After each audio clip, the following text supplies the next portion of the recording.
Buenas, buenas. Y continuamos por aquí con nuestro PyDay 2022 en línea. Y nuestro siguiente speaker es Francisco Alfaro. Hola, Francisco. Hola, ¿qué tal todo? Una pequeña introducción de Francisco. Francisco nos va a hablar sobre clases interactivas con Google Colab, MacDoc y GitHub Actions.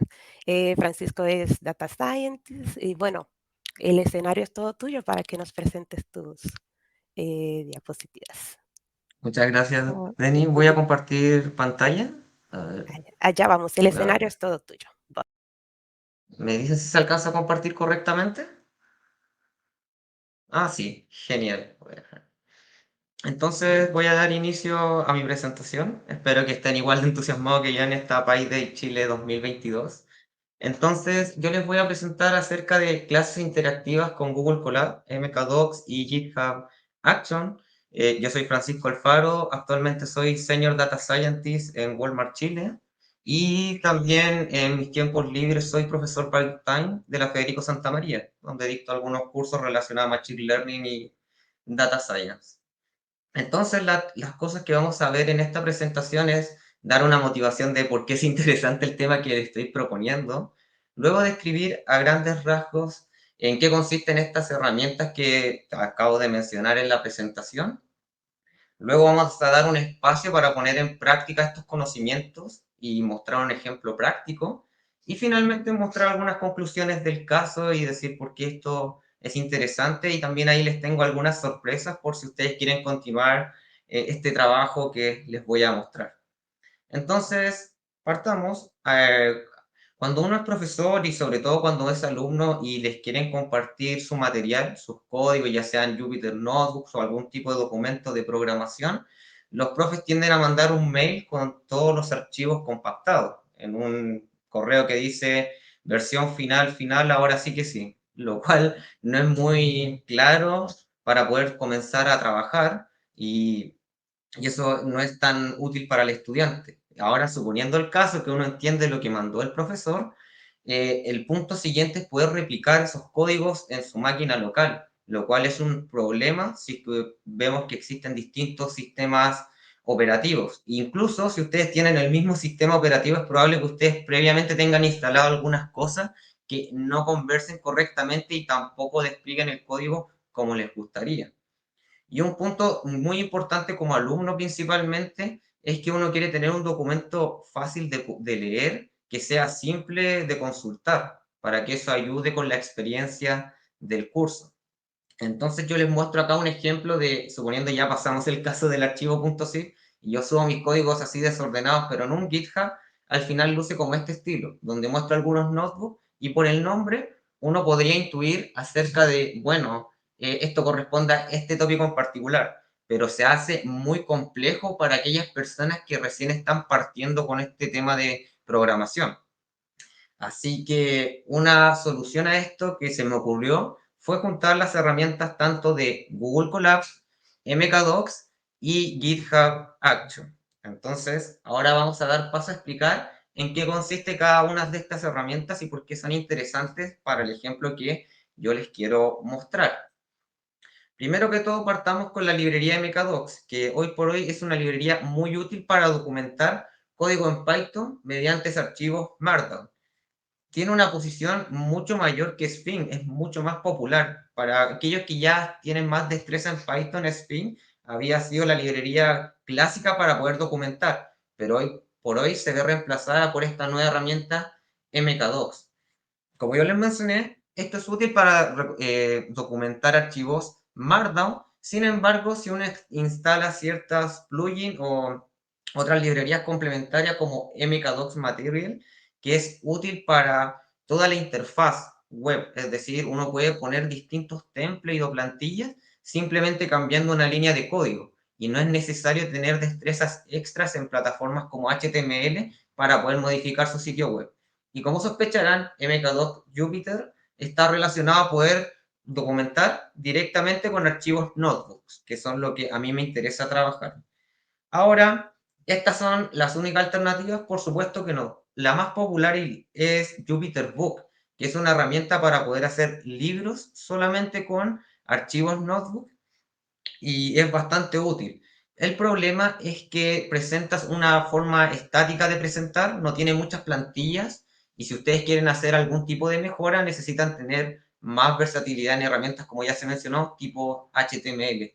Y Fastpage es una herramienta bastante útil si ustedes quieren crear su blog con Jupyter Notebooks. En vez de subir un archivo plano, ustedes pueden compilar directamente un archivo Notebook. Teniendo claro a grandes rasgos cómo funciona MKDocs, vamos a pasar a Google Colab.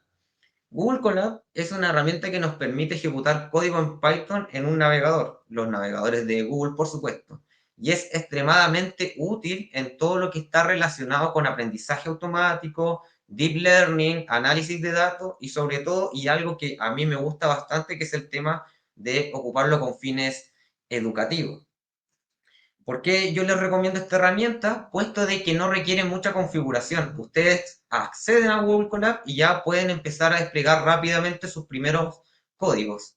Y también si ustedes están más familiarizados por el mundo de las redes neuronales, tienen disponibilidad de GPU. Por supuesto, y acá una recomendación general, Google Colab es bastante útil para temas con fines educativos, no para temas de trabajo, puesto que ahí hay interrupción de carga de trabajo. Por lo tanto, si ustedes corren código que se demora bastante en correr, probablemente el servidor los bote en algún momento. Entonces, para fines pedagógicos, es bastante útil esta herramienta.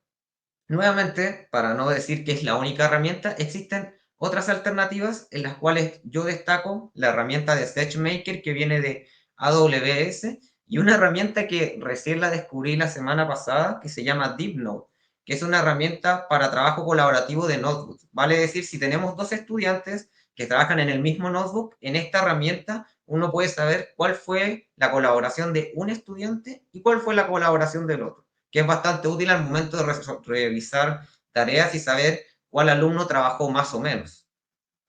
Ahora vamos a GitHub. GitHub es conocido por todos porque es el sitio en general donde uno sube los códigos de Python o de algún lenguaje de programación. Y ahora dentro de GitHub existen distintas features, como por ejemplo lo son las GitHub Actions, que son bastante útiles para hacer todos estos conceptos de CI/CD, es decir, integración continua y despliegue continuo. Por supuesto, son recursos, si que ustedes tienen cuenta gratuita, limitados. Y en la medida que ustedes tengan una mejor suscripción, mayor van a ser estos recursos. Aparte de GitHub Action, existe una herramienta muy útil que se llama GitHub Page, que sirve para generar sitios estáticos en la nube de GitHub. Entonces ahí uno puede, por ejemplo, subir su repositorio de algún código en Python y también asociarle la documentación directamente. Algunas alternativas. GitLab a mí me encanta, me gusta mucho más que GitHub para serlo honesto, pero no existe esta vinculación tan fácil y tan limpia como lo es entre GitHub y Google Colab, lo cual vamos a detallar más adelante. Y Bitbucket ya es una herramienta que ha pasado desapercibido, pero algunas industrias igual la siguen ocupando, puesto que vienen con stack de trabajo. Por ejemplo, si ustedes trabajan con Jira o con Confluence, probablemente también tengan asociado el servicio de Bitbucket. Dicho esto, pasando por estas tres grandes herramientas, vamos a poner un ejemplo práctico. El ejemplo va a ser un curso introductorio a Python mediante estos archivos no Jupyter Notebook. Los requisitos que yo les voy a estar solicitando es que el código viva en GitHub, que exista una documentación ordenada del curso y el punto que es más importante para el alumno, que esto pueda ser replicable de una manera sencilla. ¿Cuál es el ejemplo que se ocupará? Bueno, es el ejemplo que está asociado a mi cuenta de GitHub Fralfaro Python Intro. Les voy a mostrar cómo luce este archivo. En general tenemos el primer archivo que es Workflow, que corresponde a todo lo que va a desplegar los GitHub Actions. Ahí después lo vamos a explicar con más calma. En Docs vamos a tener todos nuestros notebooks de manera desordenada, puesto que de momento queremos albergarlos y después los vamos a ir ordenando. Luego tenemos el gitignore, que es el archivo para ignorar archivos de nuestros repositorios que no son de interés. El readme, que es lo que nos muestra una descripción breve del proyecto, como ven ahí en pantalla. MKDocs YAML es el documento donde uno ahí va a especificar cómo quiere mostrar estos archivos notebooks. Y finalmente, PyPoet, bueno, los últimos dos archivos están relacionados con Poetry, que es una herramienta para manipular dependencias de Python, una alternativa más elaborada que ocupar simplemente un requirement.txt. No es un tema que vamos a hablar de momento, a lo mejor lo dejamos para otra charla. Rápidamente, en la carpeta docs están todos nuestros notebooks desordenados porque no nos interesa el orden de momento acá. ¿Dónde nosotros vamos a especificar este orden? En el archivo YAML de mkdocs. Este archivo YAML tiene varias configuraciones en el cual están asociados a su usuario de GitHub, al nombre del repositorio. Si ustedes ven, también pueden asociar algunas redes sociales que a ustedes les interesen que la otra persona también vea. Y en la parte de talk, que corresponde a la tabla de contenido, uno especifica los contenidos que quiere mostrar. Es decir, en el lado izquierdo pone el nombre, por ejemplo, home, dos puntos, el archivo que en este caso es index.markdown. Y así con cada uno de los archivos, y así vamos a poder formar el libro que nosotros queremos mostrar. Entonces, para empezar a juntar estas herramientas, vamos a unirlas de a pares. Primero, GitHub con Google Colab. Como yo les había anticipado, ¿cuál es la ventaja de ocupar GitHub sobre GitLab? Es que se conecta directamente con Google Colab, lo cual es algo que no tiene GitLab ni tampoco tiene GitHub. Ahora vamos a mostrar un poco cómo es esta conexión. Por ejemplo, ustedes ven en pantalla que dentro de esa carpeta docs accedí a un archivo notebook y ahí se muestra o se despliega el archivo notebook y sale algo que nos llama la atención, que dice Opening Collab. Esto corresponde a un batch que es una imagen asociada a un link. Entonces, de este link yo me voy a conectar directamente a Google Colab. ¿Cómo lo va a hacer? No sé si se alcanza a ver también, pero hay una URL asociado a ese notebook. Entonces, cuando yo me conecte a Google Colab, voy a poner el link de Google Colab más todo ese link que aparece arriba y voy a poder conectar el notebook que estaba en mi repositorio con Google Colab. Y ya una vez ustedes en Google Colab van a poder correr el código asociado a mi repositorio.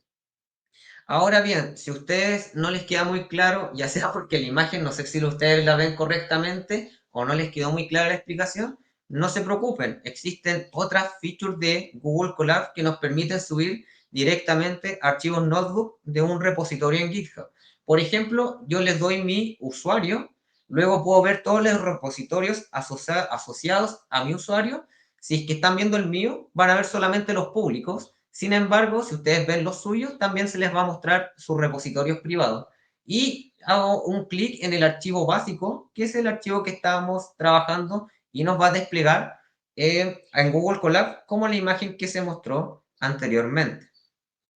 Y finalmente tenemos que linkear GitHub con mkdocs. Esto va a ser bastante útil para crear la documentación, que va a ser un sitio estático, va a ser customizable, que es algo que de momento JupyterBook no lo puede hacer. Vamos a mostrar en práctica cómo funciona. Acá tenemos la parte del workflow que no mostramos en tanto detalle cuando mostramos el repositorio, y ahí nosotros les damos las instrucciones para hacer la integración continua. Básicamente, para no entrar mucho en detalle, lo que hace esta parte es que yo llamo a una imagen que tenga Ubuntu, le digo una versión de Python que yo necesito trabajar, le voy a instalar las distintas dependencias que yo necesito para este trabajo, genero la documentación con mkdocs y finalmente le digo a GitHub Page que me levante el sitio estático en GitHub. ¿Cómo yo verifico si esto se corrió correctamente? Voy a la parte de mi repositorio y existe una feature que se llama Action.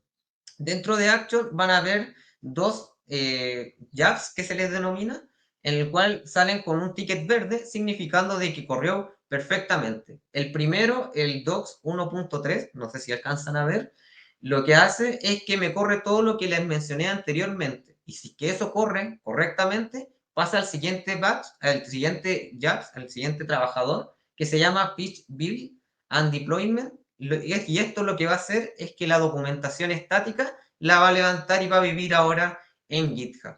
¿Cómo luce esto? Ahora les muestro cómo está la documentación con mkdocs. donde por un lado están los contenidos ordenados como a mí me gustaría, por otro lado presento el notebook y al lado derecho están los contenidos asociados a esa sección que estoy analizando. Se ve bastante más ordenado que simplemente subir los archivos notebook a una carpeta. Y ahora, ¿cómo juntamos estas tres herramientas? Bueno, simplemente ahora mi sitio estático va a estar linkeado directamente con Google Colab y va a lucir de una manera como esta, en la cual yo voy a poder estar estudiando en un tópico en particular, por ejemplo, nomenclatura de Python, y si que yo quiero ya realizar y poner manos a la obra, yo simplemente hago clic en Opening Colab y voy a poder correr exactamente el mismo código en Google Colab. Y así voy a tener un buen aprendizaje, tanto a nivel de lectura como a nivel práctico. Conclusiones del caso. Versatilidad de la documentación. Es relativamente fácil trabajar con MKDocs. También existe un orden lógico que uno lo puede asignar. Por lo tanto, es una muy buena alternativa. Solucionamos el tema de la replicabilidad del código, lo cual es algo tremendamente útil para el estudiante porque al final del día nos interesa que ellos practiquen, no nos interesa que solamente ellos aprendan de memoria ciertas estructuras de código. Y para mí, por supuesto, relativamente sencillo de trabajar, puesto que he explorado distintas alternativas y otras tienden a ser un poco más confusas que esta alternativa que yo les propongo. Ahora bien, si a ustedes les interesó esta presentación y el trabajo que yo les estoy mostrando, pero no entendieron del todo todos los pasos, no se preocupen. Yo les dejo dos plantillas para poder trabajar. Una con Cookie Cutter, ahí les dejo el link, y otra con GitHub Template. Voy a repasar rápidamente para poder finalizar. Cuando hablo de Cookie Cutter, para aquellos que están familiarizados, simplemente ustedes tienen que llamar el comando Cookie Cutter más el link que ahí se muestra y van a poder crear su propio repositorio muy parecido al que les mostré en el ejemplo, solamente que tienen que ejecutar este comando por terminal y seguir unas instrucciones para poder crear sus propios trabajos. Y si es que ustedes no están muy familiarizados con esta herramienta, pero igual están entusiasmados en poder trabajarlo, ustedes van a ese repositorio y apretan donde dice Use this template. Y lo único que tienen que cambiar es el nombre de su usuario de GitHub y el nombre que le quieren dar al curso que ustedes quieren brindar a sus estudiantes. Con eso doy por finalizado la presentación. Espero que les haya gustado y dejamos espacio para las preguntas. Muchas gracias.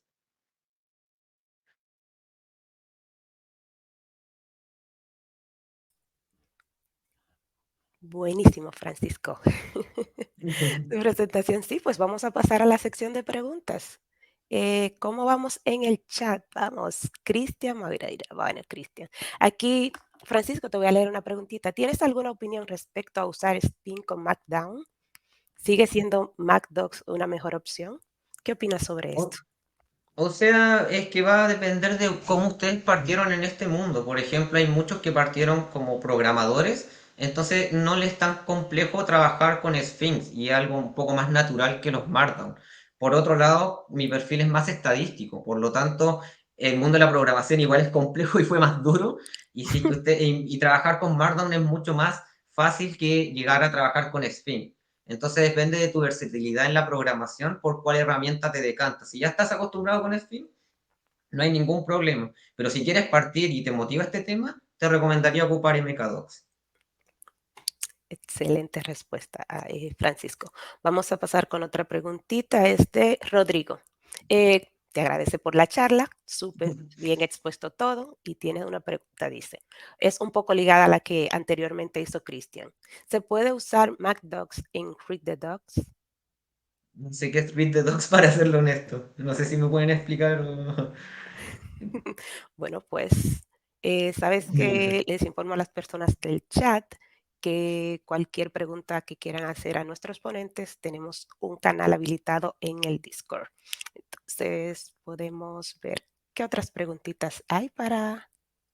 Sí, eh, creo que las charlas quedarán grabadas. Alguien me preguntó. ¿Alguna otra preguntita para Francisco? Francisco, te mandan saludos desde el chat. Muy buena tu charla. Estuvo Muchas muy gracias a todos. interesante. Pregunta un joven por aquí. Bueno, ¿qué profesión tienes? ¿Cuántos años llevas en la ruta de la... Ah, ya, sí. Mi perfil es que yo soy ingeniero matemático. Y para serles bien honesto, yo Python lo di el primer año y no me gustaba, me fue súper mal de hecho. Y ya en quinto año me empezó a interesar el tema de la ciencia de datos. Y ahí fue donde recién partí, que fue como el año 2016-2017. Ahí terminé mi pregrado y comencé mi máster. Y ahí empecé a hacer algunos trabajos asociados como investigador y a tener trabajo part-time como data scientist. Y después, cuando terminé mi máster, el año 2019, ya comencé a desarrollarme como data scientist pleno. Y esa fue un poco mi historia. Ahora, cómo fui aprendiendo distintos conocimientos, me empecé a relacionar con otros perfiles técnicos. Hablaba con desarrolladores, con full stack, con arquitectos de datos. Entonces, ahí fue donde me nació la curiosidad y empecé a armar un gran stack tecnológico. Por ejemplo, ahora sé técnicas de testing, también técnicas de documentación, temas de DevOps, un poco de páginas web. Como un maestro que sabe un poco de todo, pero eso no fue gracias solamente a mí, sino fue a que otras personas tuvieron la paciencia de enseñarme y que en internet hay mucho material para poder seguir trabajando de manera autodidacta.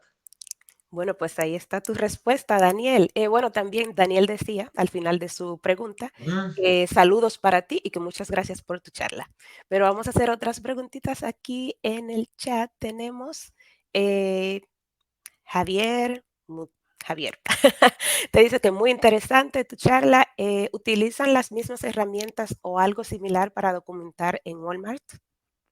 Walmart. Eh, o sea, es que trabajamos acá, claro, en Walmart Chile. No de momento, porque trabajamos de una manera más clásica, es decir, con estos temas de metodología con Git, Flux, con testing.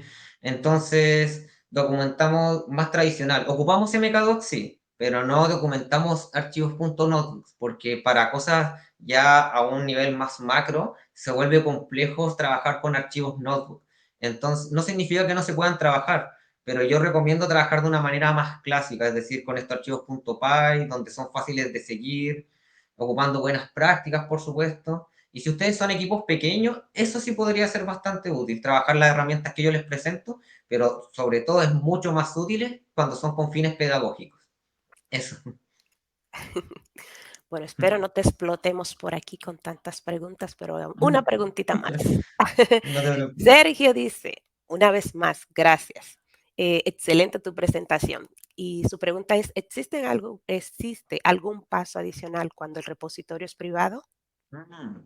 No, o sea, para la conexión entre GitHub y Google Colab no hay ningún problema mientras sea el usuario que tú estás trabajando, o al menos que le des permiso a otro colaborador para acceder a tu repositorio. Ahora, para desplegar estos temas de GitHub Action, ahí sí hay problemas porque de momento si tú tienes una cuenta gratuita, se puede hacer para los repositorios públicos. Y si tú quieres hacerlo para tus repositorios privados, necesitas pagar. Eso, una cuenta adicional. No, bueno, Francisco, pues muchísimas gracias por tu tiempo, haber asistido aquí, presentar tu tema a este País de Chile 2022.